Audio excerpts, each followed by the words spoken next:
I'm very scared while shooting this video because despite practicing it a lot of times, I think that yes, I'm still going to botch up with the pronunciation of the name of this film. So I'm really sorry if I end up doing that. Yesterday, which was a Saturday, I watched Malayankunju in the theaters. And I'm so happy that Fahadh Faasil did not choose to release this film first on OTT platforms. This film actually deserves a theatrical experience. And this film is actually made for a theatrical experience. So if you've still not watched the film, please don't wait for the OTT release. Go in the theaters and watch this film. You will have a great time, because I had a great time, and I'm going to share my experience with you guys in this video. So there are going to be a little spoilers. Let's just start with how I felt about this film. First of all, again, I was very amazed to see that people who belong to the same country, just a different region, are coming up with such great stories, are coming up with such simple yet profound concepts. It's not that the Hindi filmmakers are not, coming up with better stories, but especially after watching Malayankunju, I am very sure that Hindi cinema has a lot to catch up when it comes to telling such beautiful stories. Anyways, coming back to the film, I had a great time watching this film. I loved watching this film. Each and every bit of this film was very good. The best part is that they have, the makers of this film have condensed the entire narrative in just 1 hour 53 minutes, and it does not feel dragged at all. It feels very balanced. Each and every scene is happening because it is supposed to happen. It is not feeling unnecessary at all. Everything feels very well crafted, very well fitted, something that suits the story, something that actually serves the plot. It is very well done. Coming to what the story is trying to tell us, this is a story that talks about how we don't value our lives. We don't value the good things of our lives. We end up ignoring the people who love us the most. And yes, everybody has their own set of bad experiences. Everybody has their own set of past traumas, but we have to learn to move ahead in our lives. We don't have to be very stubborn or annoyed about what has happened with us in the past and keep living with that same stubbornness and annoyance for the rest of our life, which actually causes problems for the people around us who genuinely love us and care for us. Because that's exactly what's happening with Anil Kumar, the protagonist, played by Fahadh Faasil. We can see right from the beginning of the film that he's very stubborn, he's very annoyed, and he also seems to be angry with himself, because in the beginning, when we see him getting dressed for the day, he doesn't look in the mirror while combing his hair. So it gives us a signal that he might not be happy with himself. He might not be happy with the person he is right now. That's why he's not ready to look at himself in the mirror. And then the narrative keeps unfolding. We start learning more about the character of Anil Kumar. We start learning more about his life, how he is living his life by not caring for anybody else, not even his mother. He wants to live with a particular routine. He has a schedule that he wants to follow at all costs. He doesn't care for anyone at all. He wants to sleep at 10:30, wake at a particular time in the morning, get to work, then come back home, have his food, sleep again at 10:30. He's very particular about his schedule, which is good. But then because of that, he's not giving a damn about anyone around him. He just doesn't care about anyone. And then we learn about the reasons why he is what he is right now, the kind of person that he is right now. And the reason is that he lost his father. His father committed suicide because Anil Kumar's sister, she married someone else. She eloped with someone else who doesn't belong to the same caste.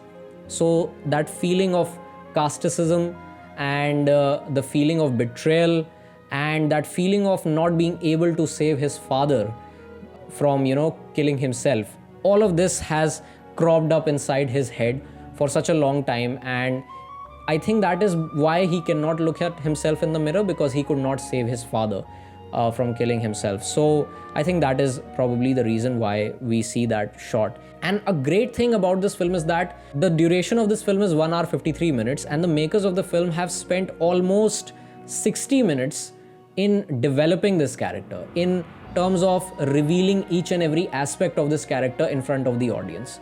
They are not rushing at all. We know that this is a film about a person who gets stuck in a landslide, but they are giving us a lot of information, a lot of exposition, a lot of details about this character, so that when he gets trapped inside in the landslide, that does not feel like a natural catastrophe. That feels like an emotional catastrophe, an emotional disaster, which actually happens. Like, if you look closely, the bed on which he loved to sleep, the bed which was very dear to him, because he came after finishing his day, and he was very stubborn about the fact that, oh, let me sleep, let me have a good sleep. And on that same bed, when he sits on that same bed, that is the moment when the landslide occurs, and he just goes down 40 feet deep in the ground. Again, because he ignored the warnings issued by the Met Department, and he was like, no, I don't care. These people are just doing it for the sake of, I don't know, like, he was not interested at all. He did not pay attention to their warnings. For him, everything is just an act. He is so frustrated with his life right now that he feels that everyone who is actually trying to help him is just an act. It's just a false promise of saving him. He's still angry with his sister. His sister tries to, there is a scene where she tries to make him understand that, oh, at least please look at my baby. I'm a mother now. But he's like, no, I don't care. I'm very angry with you, and I really don't care about this. And then when the warning is issued, or the warning of a landslide is issued, once again, when his neighbor comes to rescue him and his mother, he says, no, this is my house and I will take the charge of this house. She's my mother and I will take the charge of her. She goes in her room, he goes in his room, and then the landslide occurs during the interval, which is the point of no return. And it was such a good decision to, make the landslide happen during the interval, because it is the point of no return for the character. And now, when he's trapped inside 40 feet under the 40 feet deep in the ground, we witness like a spiritual journey of this character. Like, when his foot gets stuck there inside and he's drowning, he's almost dead. But then we see the spirit of his father coming to rescue him, and he tells him that people belong to different castes until they are dead. Once they are dead, everybody is equal. So this is a very big lesson that Anil learns only after facing such a big obstacle in his life, that I'm sure he never expected this to happen, because he never understood the meaning of that, right? He never cared for any of it. He was like, no, I know how to live my life. I don't need your advice. I don't need your warnings. I know how the world functions. I have seen everything in my life. So he did not care for it. But then when it happened, it was his father who came to rescue him. And he tells him that it's okay. It doesn't matter what is the caste of the person. All that matters is humanity, right? And once a person is dead, there is no difference. And then there is another important aspect, another important spiritual aspect with this entire scene, with the entire the entire struggle of him coming out of the landslide, rescuing himself, that he hears the crying of Ponni. Ponni is the daughter of his neighbor. His neighbor belongs to a lower caste. And we saw that in the film, that he's very annoyed with Ponni because she cries all the time. She's a newborn baby. And her mother, Ponni's mother, tries to make him understand, tries to make Anil understand that she's a newborn baby. She's still, trying to recognize everyone. So she will end up crying a lot. Please don't get mad. But again, Anil being Anil, he did not listen at all. But then Ponni is the one who rescues Anil from this entire natural catastrophe, which is actually an emotional catastrophe, like I just said. He navigates this entire situation by listening to the voice of Ponni, which is like the guiding light for Anil. And that's how he comes out of it. So the voice that he kept discarding in the first half, that is the voice that he accepts as the guiding light, like a guiding force to take him out of that situation. So this entire film tries to tell us that we the emotional baggage that we tend to carry with us for as long as it starts tearing us apart, that is something that we should avoid.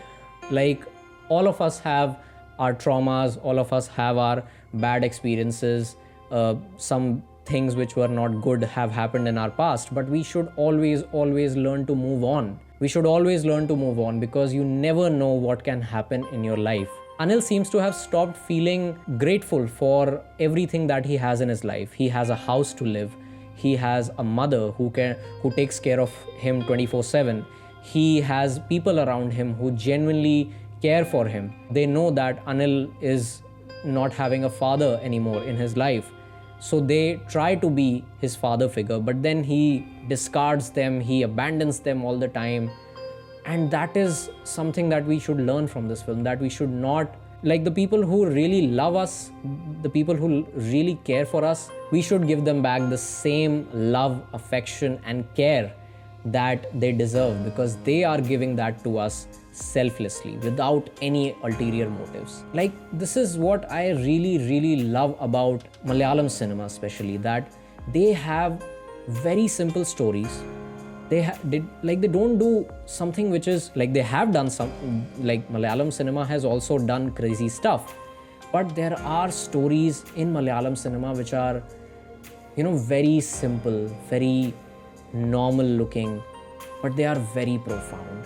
They touch so many, corners of our lives in such a beautiful manner that I was in shock when I watched this film. I was like, how the hell can you execute this film, man? How the hell can you think of this concept?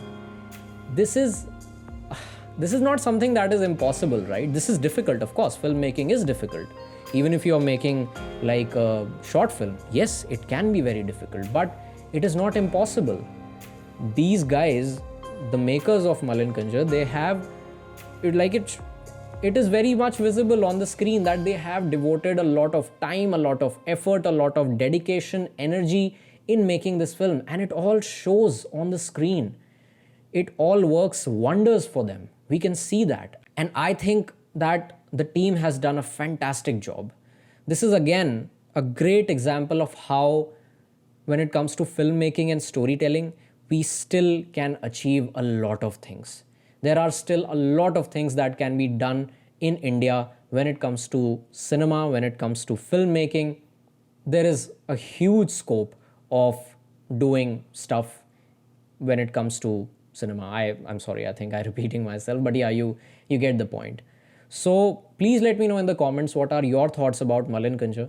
And if I'm mispronouncing it, I'm really sorry. Please tell me the correct pronunciation. I've practiced it a lot of times, but I'm still not getting it correct. So I'm really sorry for that. Please let me know your thoughts about this film. And if you have liked this video, then make sure you give it a like. Share this video with people who have watched the film and you think they are going to enjoy this video. Thank you so much once again for all the love that you guys have shown on my previous video, which was why South Indian cinema is winning. I'm so grateful to each and everyone who loved the content. If you still haven't watched that video, you can watch it here. And I'll see you soon in the next one. Till then, take care of yourself. And as always, long live cinema.